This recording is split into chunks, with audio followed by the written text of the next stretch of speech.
Hi, Nicola here, welcome. I am sharing today some information about how to make card bases.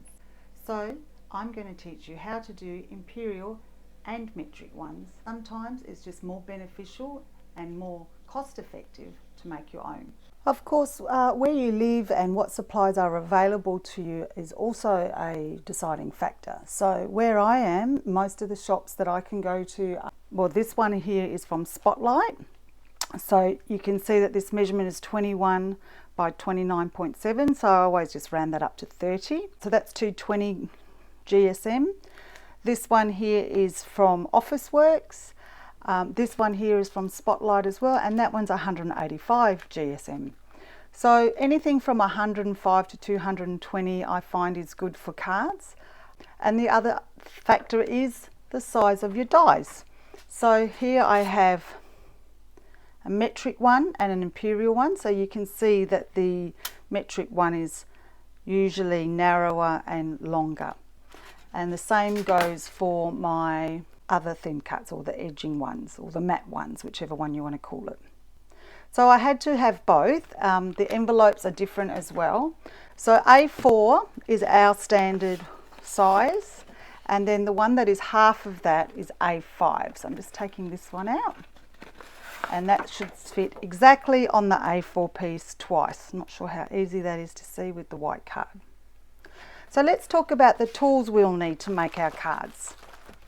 12-inch cutter, mine's from Creative Memories that I've had for a long time.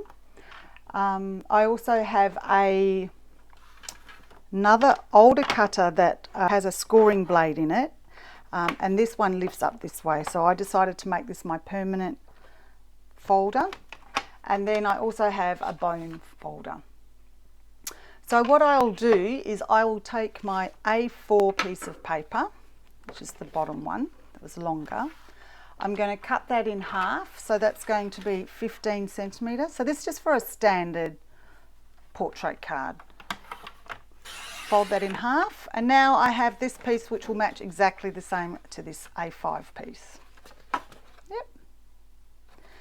So I can then turn this piece of paper around and place it at half is 10.5, and I can use my cutter and my bone folder to score in here where that little channel is. And fold that in half and burnish along that line, like so.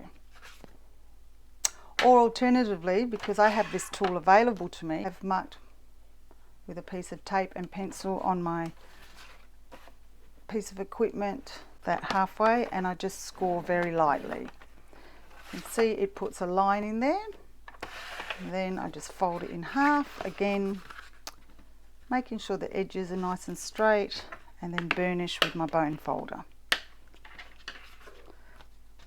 So that is the metric one.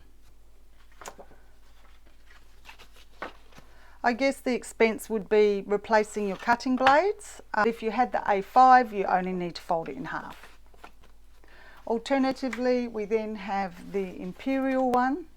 So this measures 11 by 8.5. So to cut it in half, it will be 5.5. So it's exactly the same thing. I just find 5.5 on my cutter. So I now have two pieces that are identical. To fold it in half, I'm going to go 4.25. Again, either use my bone folder or my piece of equipment, which is a scoring blade in there. So 4.25.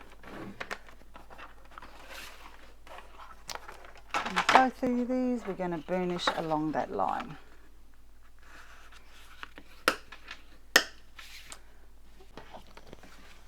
And there you have them. So the imperial one is shorter but a little bit wider than the metric one.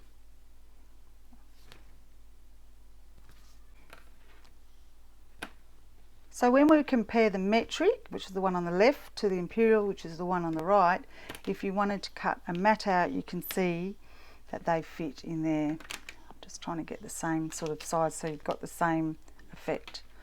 I hope this makes it easier for you to make your own cards if that's what you'd like to do. I do get my pre-cut cards from Spotlight sometimes, or I get them from Close to My Heart, or I know pretty much everyone sells them. Uniquely Creative sells them. Yeah, it's just working out whether or not the size suits you, the quality of the card, and what works best for you. I hope you've enjoyed this video. It's a nice simple way to make your own cards. Please like if you did.